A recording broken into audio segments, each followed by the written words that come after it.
Hello viewers, welcome to all. Welcome to our today's session. இன்னைக்கு செஷனில் நம்ம எதை டிஸ்கஸ் பண்ண போகிறோம் அப்படின்னா புரோட்டானுடைய கண்டுபிடிப்பு தான். கடைசி செஷனில் நம்ம பார்த்தது வந்து எலக்ட்ரான் கண்டுபிடிச்சதை பற்றி பார்த்தோம். அங்கே வந்து சிஆர்டி டியூப் யூஸ் பண்ணியிருந்தாங்க. அதே மாதிரி தான் இன்றைக்குடைய டாப்பிக்கை பொறுத்தவரை புரோட்டான் வந்து கண்டுபிடிப்பு எப்படி நடந்துச்சு அப்படின்றத தான் இன்றைக்கி வீடியோவில் நம்ம பார்க்க போகிறோம். ரைட், வாங்க நம்ம கண்டென்ட்டுகளை நம்ம போகலாம். அதாவது புரோட்டானை கண்டுபிடிச்சது யார் அப்படின்னு கேட்டால் நம்ம எல்லாருக்கும் தெரியும். ஆக்சுவலாக யாரை சொல்லுவோம் அப்படின்னா அந்த கிரெடிட் வந்து யாருக்கு அப்படின்னா கோல்டிஸ்டீனுக்கு நம்ம சொல்லுவோம். ஆக்சுவலாக வந்து கோல்டிஸ்டீன் வந்து அந்த சிஆர்டி டியூப்பை வச்சு எக்ஸ்பெரிமெண்ட் செய்யும்போது அவர் வந்து ஆனோடு கதிர்கள் அப்படின்னு சொல்லிட்டு கேனல் ரேஸ் அப்படின்றத பேர் வச்சுப்பார். இந்த கேனல் ரேஸை வந்து கண்டுபிடிச்சிப்பார். எப்படி கண்டுபிடிச்சாருன்னு கேட்குறீங்க. ஆக்சுவலாக என்னென்னா இதே சிஆர்டி டியூப் தான் ஜே தாம்சன் அங்கே யூஸ் பண்ணியிருப்பாங்க. 2 எலக்ட்ரோட்ஸை யூஸ் பண்ணியிருப்பாங்க. அதாவது அந்த ஹை வோல்டேஜ் தரக்கூடிய சோர்ஸோட பாசிட்டிவ் டெர்மினலில் கனெக்ட் ஆகிருக்கிறத ஆனோடுன்னு சொல்லுவோம், நெகட்டிவ் டெர்மினலில் கனெக்ட் ஆகிறது கேத்தோடு அப்படின்னு சொல்லுவோம். இப்போ அந்த எலக்ட்ரான் கண்டுபிடிப்பில் பார்த்திங்க அப்படின்னா இதுதான் டிஃப்ரென்ஸ்.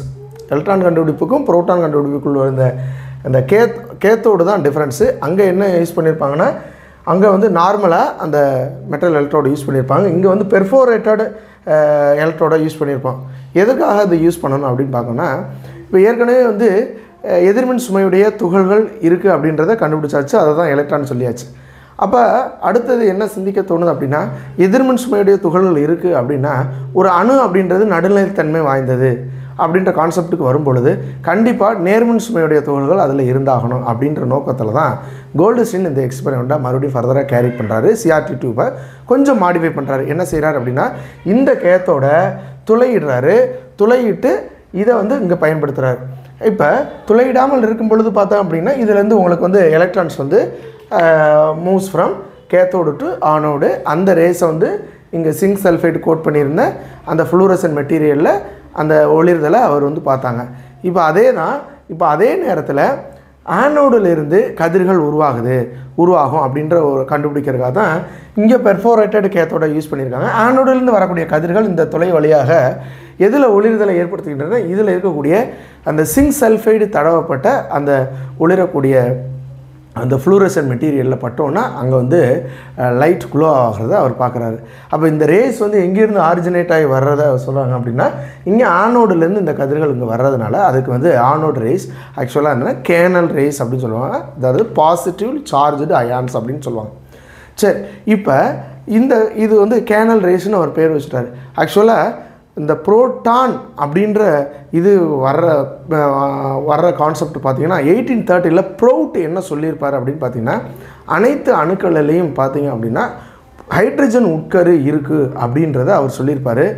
இதே தான் 1911 ஆக்சுவலாக வந்து ரூதர்ஃபோர்டு உங்களுக்கு தெரியும், அவருடைய முக்கியமான ஒரு எக்ஸ்பெரிமெண்ட் அப்படின்னு பார்த்தீங்க அப்படின்னா அந்த கோல்டு ஃபோயில் எக்ஸ்பெரிமெண்ட் அப்படின்னு சொல்லக்கூடியது, அந்த தங்க தகடு சோதனை அப்படின்னு சொல்லக்கூடிய அதை வச்சு அணுவில் உட்கரு இருப்பதை ரூதர்ஃபோர்டு கண்டுபிடிச்சிருப்பார். அவருடைய அந்த கண்டுபிடிப்புடைய முடிவில் பார்த்திங்க அப்படின்னா அந்த நேர்மின் சுமையுடைய துகள்கள் எல்லாம் மையத்தில் உள்ள உட்கருவில் தான் இருக்குது அப்படின்ற ஒரு இதை வந்து தெளிவுபடுத்தியிருப்பார். அதுக்கடுத்து அந்த உட்கருவை சுற்றிலும் நிறையா வெற்றிடம் இருப்பதாக அவருடைய கண்டுபிடிப்பில் சொல்லியிருப்பாங்க.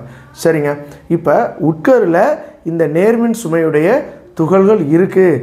அப்போ அந்த உட்கரு தான் அந்த அணுவுடைய முழு நிறைக்கும் முழு காரணம். அப்படின்னா ஒரு அணுவோட நிறை அப்படின்றது அந்த உட்கருவுடைய நிறையைத்தான் சார்ந்து இருக்கும் அப்படின்ற ஒரு கருத்து வந்து அங்கே வந்து தெரியுது. அப்படி இருக்கும் பொழுது இப்போ பார்த்தீங்க அப்படின்னு சொன்னால் ஒரு ஹீலியம் ஒரு அணுவை நீங்கள் எடுத்துக்கிட்டிங்கன்னா ஹீலியத்துடைய அணு நிறை அப்படின்னு பார்த்தீங்கன்னா 4. இப்போ உட்கருவுடைய நிறையை தான் அந்த அணுவுடைய நிறையை நம்ம கன்சிடர் பண்ணோம்னா அப்போ உட்கருவில் வந்து புரோட்டான் இருக்குது. Right, okay. இப்போ 2 புரோட்டான் இருக்குது. அப்போ மீதம் 2 ஏதோ வேறு துகள்கள் இருக்கணும் அப்படின்ற நோக்கத்தில் அந்த நியூட்ரான்ற கண்டுபிடிப்புக்கு அடுத்தது போகிறாங்க. ஸோ இப்போ இவருடைய கண்டுபிடிப்பில் என்ன அப்படின்னா உட்கருவை கண்டுபிடிச்சாச்சு, அணுவுடைய நிறை முழுவதும் உட்கருவில் இருக்குது அப்படின்ற ஒரு கான்செப்ட் வந்தாச்சு. இப்போ என்ன செய்கிறாரு அப்படின்னா இந்த ப்ரௌட் சொன்ன அந்த கான்செப்ட் தான் இவங்க எடுத்துகிறார். ஆக்சுவலாக என்னென்னா இவர் இந்த மாதிரி சிஆர்டி டியூப் வச்சு ஸ்டடி பண்ணும்பொழுது என்ன அப்படின்னா ஏரில் ஏரில் என்ன செய்கிறாரு அப்படின்னு பார்த்தீங்கன்னா இந்த ஆல்ஃபா பார்ட்டிகிள்ஸை வந்து ஏரில் வந்து ஷூட் பண்ணுறாரு. அப்போ ஷூட் பண்ணும்போது பார்த்தீங்கன்னா இவருடைய சிண்டிலேஷன் பார்த்தீங்க அப்படின்னா சிண்டிலேட்டர் வந்து எதை டிடெக்ட் பண்ணுன்னா ஹைட்ரஜன் நியூக்ளியஸை டிடெக்ட் பண்ணுது. இப்போ இவருக்கு ஒரு டவுட்டு, இப்போ நம்ம வந்து ஏரில் தான் நம்ம வந்து ஆல்ஃபா பார்ட்டிகிளை ஷூட் பண்ணோம், பட் வந்து நம்மளுடைய சிண்டிலேஷனில் எது இருக்குன்னா ஹைட்ரஜன் உட்கரு வந்து கிடைக்குது, இது எங்கேருந்து வந்திருக்கு அப்படின்னு வரும்பொழுது இப்போ ஏர் அப்படின்னு சொல்லிட்டாலும் நம்மளுக்கு தெரியும் மேஜராக வந்து நைட்ரஜன் வந்து அதிகமாக இருக்குது அப்படின்னு தெரியும். அப்போ என்ன பண்ணுறாங்கன்னா ஒருவேளை நைட்ரஜனில் இருந்து வந்துச்சு அப்படின்றத கன்ஃபார்ம் பண்ணுறதுக்காக மறுபடியும் நைட்ரஜன் கேஸை எடுத்துக்கிட்டு அதில் ஆல்ஃபா பார்ட்டிகிள்ஸ்னாலே உங்களுக்கு என்ன தெரியும் அப்படின்னா அதாவது ஹீலியம் உட்கருவை தான் நம்ம என்ன சொல்லக்கூடியதுன்னா ஆல்ஃபா துகள்கள் அப்படின்னு நம்ம வந்து சொல்லுவோம். அப்போ ஷூட் பண்ணும்பொழுது நிறையா ஹைட்ரஜன் உட்கருக்கள் உருவாவதை கண்டுபிடிச்சார். இப்போ அவர் என்ன கன்ஃபார்ம் பண்ணுறாரு அப்படின்னு பார்த்தீங்கன்னா அனைத்து உட்கருக்களிலும் அனைத்து வாயுக்களுடைய அணுக்களிலும் என்ன இருக்குது, எந்த இதனுடைய உட்கரு இருக்குது, ஹைட்ரஜனுடைய உட்கரு இருக்குது அப்படின்றத கண்டுபிடிச்சாங்க. சரி, இந்த ஹைட்ரஜன் உட்கரு அப்படின்றது இப்போ என்னன்னா அதில் ஆல்ஃபா துகள்களை பாஸ் பண்ணும்பொழுது ஹைட்ரஜன் அயனிகள் வந்து உருவாக அவங்க பார்க்குறாரு. ஹைட்ரஜன் அயனியுடைய அந்த E/m ரேஷியோ வச்சு பார்க்கும் பொழுது இது ஹைட்ரஜனுடைய உருவளவு வந்து ரொம்ப சிறுசு அப்படின்ற ஒரு கன்ஃபார்முக்கு வராரு. அப்போ ஹைட்ரஜன் அயனிகள் அப்படின்றது என்ன அப்படின்னா ஹைட்ரஜன் அயனியை பொறுத்தளவில் என்ன எப்படி இருக்கும், ஹைட்ரஜன் அணு அப்படின்னு சொன்னீங்கன்னா நீங்கள் உங்களுக்கு தெரியும் ஹைட்ரஜனை பொறுத்தளவில் ஒரே ஒரு புரோட்டான் இருக்கும், ஒரு எலக்ட்ரான் இருக்கும், இதுதான் வந்து ஹைட்ரஜன் அணுவுடைய அமைப்பு. இப்போ ஹைட்ரஜன் அயனின்னு நீங்கள் பார்த்தீங்கன்னா ஹைட்ரஜன் வந்து ஒரு எலக்ட்ரானை இழந்துச்சு அப்படின்னு சொன்னால் அதை வந்து ஹைட்ரஜன் அயனின்னு சொல்லுவோம். இப்போ இந்த ஹைட்ரஜன் அயனியில் எலக்ட்ரான் கிடையாது. இப்போ இந்த எலக்ட்ரான் கிடையாதுன்னா ரிமைனிங் எது மட்டும் இருக்கும், ஆக்சுவலாக புரோட்டான் மட்டும்தான் இருக்கும்.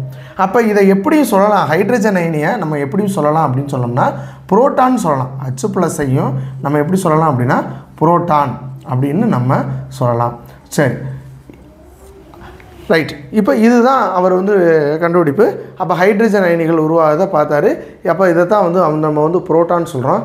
அப்போ இவர் என்ன செஞ்சாங்க அப்படின்னு பார்த்தீங்கன்னா ஏற்கனவே இந்த கேனல் ரேஸ் இருந்து பார்த்தீங்களா, அப்போ அந்த நேர்மின் சுமையுடைய துகள்களுக்கு அந்த கேனல் ரேஸுக்கு என்னென்னு பேர் வைக்கிறாரு, இவர் வந்து புரோட்டான் அப்படின்ற ஒரு பேரை வந்து வைக்கிறாரு. யார் அப்படின்னா ரூதர்ஃபோர்டு. பட் இருந்தாலும் இதனுடைய கிரெடிட் வந்து முதல்ல கேனல் ரேஸை கண்டுபிடிச்ச கோல்டுஸ்டீன் தான் அன்றைக்கி கண்டுபிடிச்சார். பட் பேர் அவர் வைக்கலை. ஸோ அதனால தான் வந்து கோல்டுஸ்டீன் வந்து புரோட்டானை கண்டுபிடித்தார் அப்படின்னு நம்ம சொல்கிறோம்.